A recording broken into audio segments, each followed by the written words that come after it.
আমরা অনেক সময় দেখা গেছে যে আমরা একজনকে ভালোবাসি, আমি আমার স্ত্রীকে ভালোবাসি, কিন্তু যদি আমার মর্জি মতো না হয় তখন আর ভালোবাসি না। স্বামীকে তার স্ত্রী ভালোবাসে, কিন্তু মর্জি যদি উল্টো হয়ে যায় তখন আর ভালোবাসা যায় না। এটা নিঃস্বার্থ ভালোবাসা হয় না। সাহাবায়ে কেরাম নবীর স্ত্রীগণ রাসূলকে ভালোবাসতেন নিঃস্বার্থ ভালোবাসা। ভালোবাসার বিনিময়ে দুনিয়ার কিছু ফায়দা হাসিল করবেন, এই ভালোবাসা সাহাবায়ে কেরামের অন্তরে ছিল না।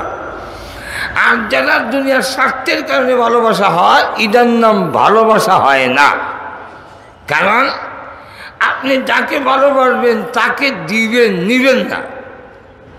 যে ভালোবাসার নাম দিয়ে নিতে চায় এটার নাম ভালোবাসা না, এটার নাম ধোঁকাবাজ, মতলববাজ।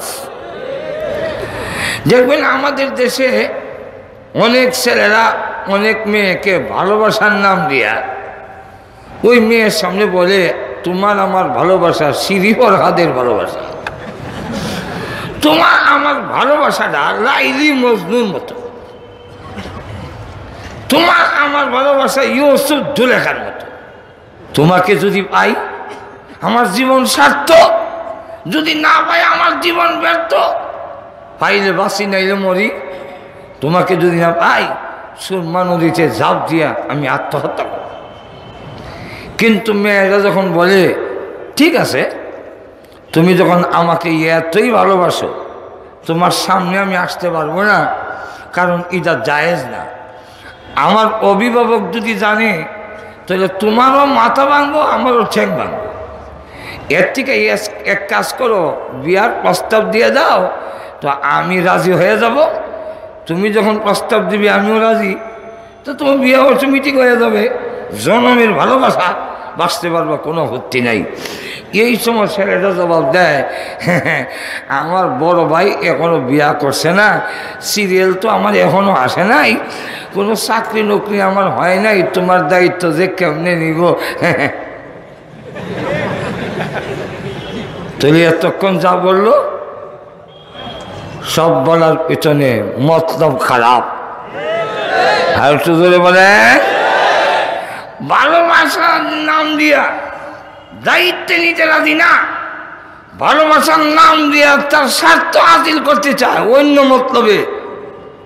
ইদার নাম ভালোবাসা না, ইদার নাম ধোঁকাবাজি, ইদার নাম মতলববাজ।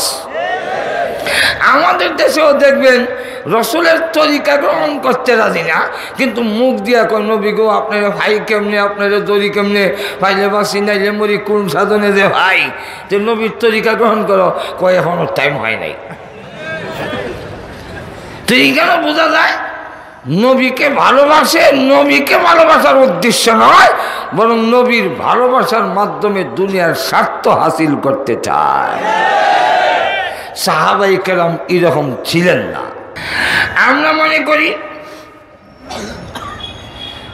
ব্রেন আল্লাহর দেওয়া আকল মেধা খারে যারা ব্যবসা বাণিজ্য করে বিশাল ধন সম্পদ বৃত্তশালী হয়, বৃত্তের অধিকারী হয়, তাহলে আমরা মনে করি লোকটা খুব বুদ্ধিমান। আমরা মনে করি অনেকগুলো ডিগ্রি হাসিল করতে পারলে লোকটা বুদ্ধিমান। আমরা অনেক সময় মনে করি বিভিন্ন পদ পদবি কৌশলে সেন্টার দখল করে হোক আর মানুষকে মাইরা হোক, আর নির্বাচন আসলে অনেকে অনেক রকমের কৌশল অবলম্বন করে। যে লোকটা জীবনে টুপি দেখতে পারে না, টুপি ওয়ালাও দেখতে পারে না, এমন লোকেও দেখা যায় টুপি মাথার দেয় ইলেকশন আইলে। মাঝের এখন ঠিক না। বড় একজন উকিল ডক্টর, উনি দেখা গেল একবারে বিশাল দলের প্রধান হইয়া এমন এক টুপি মাথার দিল যে সারা মাথা টুপির ভিতরে গেছে। টুপিটা দেখলে বোঝা যায় যে এই টুপি আর মাথা দিছে না, যে টুপি দেখলে বোঝা যায়। মাঝের এখন ঠিক না। আর কবর জিয়ারত কইরা, শাহজালাল জিয়ারত করে ঘোষণা দেয় ফজর হইলেই বুড়ের কাজ শুরু করে দিবা। উনি জানে না তাহাজ্জুদ নামাজ যে আছে। আমাদের দেশে আরেক নেতা আছে, তিনি ওনার এক মন্ত্রী বলছিলেন যে আমাদের নেত্রী 6 ওয়াক্ত নামাজ পড়ে। 6 ওয়াক্ত মানে 5 ওয়াক্ত তো আছেই, তাহাজ্জুদও করে। বাস উনি বলছেন ফজর থেকে শুরু করে দিবা, এই কথা শুনলে উনি শুরু করে দিয়েছেন তাহাজ্জুদ থেকে শুরু করেছেন। এরকম ঠিক না, তাহাজ্জুদ থেকে শুরু করে দিছে। কারণ উনি যখন বলছেন নাম বলবো, নাম তো বুঝে ফেলেছেন, উনি বলতেন যে ফজরের পর থেকে তোমরা বুট দেওয়া শুরু করবা। উনি কয় তাহলে ঠিক আছে, আমি তাহাজ্জুদ থেকে শুরু করে দেবো। মাসুর এখন ঠিক না। তো এখন দেখা গেল আমরা অনেক সময় মনে করি ফেস কাটাইয়া কৌশলে বিভিন্ন পদের অধিকারী হতে পারলে লোকটা বুদ্ধিমান, যেরকম ঠিক না। আসলে এগুলো বুদ্ধিমান না, এদেরকে বেশির থেকে বেশি বুদ্ধিজীবী বলা যায়। আর তো জোরে কম, আরো জোরে বলে, যারা বলে জনগণ সকল ক্ষমতার উৎস। কেমনে? এটা কিন্তু হেরাও বুঝে, জনগণ ক্ষমতার উৎস না। যদি জনগণ ক্ষমতার উৎস হইতো তাহলে গাড় ভাই করে দিয়া এরা সিল মেরে দিত না। আর তো ধরে বলেন, জনগণ সকল ক্ষমতার উৎস যদি হয়, জনগণ হবে দূরের কথা, সরকারও সকল ক্ষমতার উৎস নয়। যদি সকল ক্ষমতার অধিকারী হইতো তাহলে ভূমিকম্প হইলে সরকার তাকে কোথায়? আর তো এরকম যখন ঘূর্ণিঝড় আসে তখন সরকার থামায় না কেন? এরকম ঠিক নেই। আমেরিকার থেকে ধরে বাংলাদেশের সরকার পর্যন্ত জমিনে ভূমিকম্প হইলে ভূমিকম্প ফিরাতে পারে না, ঘূর্ণিঝড় আসলে ঘূর্ণিঝড় ফিরাতে পারে না।